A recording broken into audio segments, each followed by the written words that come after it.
तिमी अर्कैको बनेको दिनदेखि म आफ्नै भन्न सकिनँ। तिमी मेरो होइन भन्ने थाहा पाएपछि मैले आफैलाई आफ्नो भन्न सकिनँ।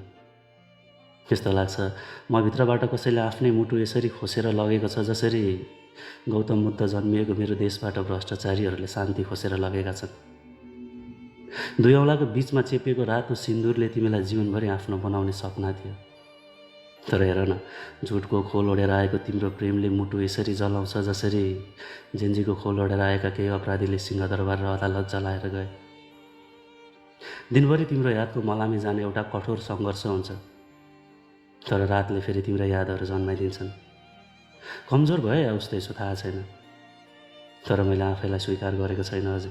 तर तिमी त अरू कसैको अङ्गालोमा यसरी रमाउँदैछौ रे जसरी कलेजको लुगामा आएको बालकको टाउकोमा गोली या नलगाउने सरकार दोष अर्कैको टाउकोमा लगाएर मिडियामा रमाउने गर्छ।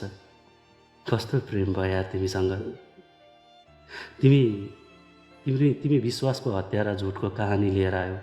भरोसाको अपराधी तिमी प्रेमको मलामी लिएर आयो। आफै मर्छु मर्न दिन्न भन्थ्यौ तिम्रो प्रेम पिरतीको सहरमा धोकाको बदनामी लिएर आयो। घिन लागेन तिमीलाई मलाई अङ्गालो हालेको अङ्गालो फेरि कसैको अङ्गालोमा जोडिँदा?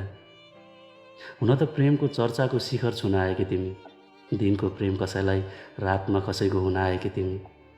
के फरक पर्छ र तिमीलाई प्रिय? बेहुला हुने सपना देखाएर बहुला बनाउन आएकी तिमी। प्रेम कसरी महसुस हुन्थ्यो तिमीलाई? भैँसको मातमा यौवनको प्यास मेटाउन आएकी तिमी।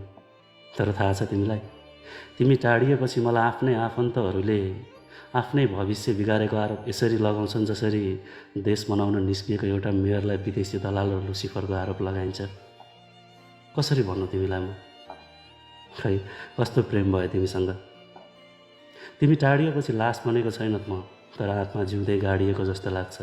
बढ्न खोज्छु अगाडि, हात पाउ दुब्बै काम नै गर्छ। म हेर्छु होइन अगाडि अनि सोध्छु प्रश्न आफैलाई, मरेको आत्मा बोकेर कसरी कोही बाँच्न सक्छ? सुन्दा थोरै अजिब लाग्छ होला, तर तिम्रो बिछोडपछि मेरो खुसीहरू यसरी हरायो जसरी एयरपोर्टभित्रबाट ती 33 किलो सुन हराएका थिए। तिमीले मेरो भविष्यको बलात्कार यसरी गर्यौ जसरी त्यो कलिलो बालिका निर्मला पन्तको भएको थियो। थाहा पनि छ हत्याराको, तर सजाय मिल्दैन उसलाई। हो, यसरी नै मरेको छु म पनि।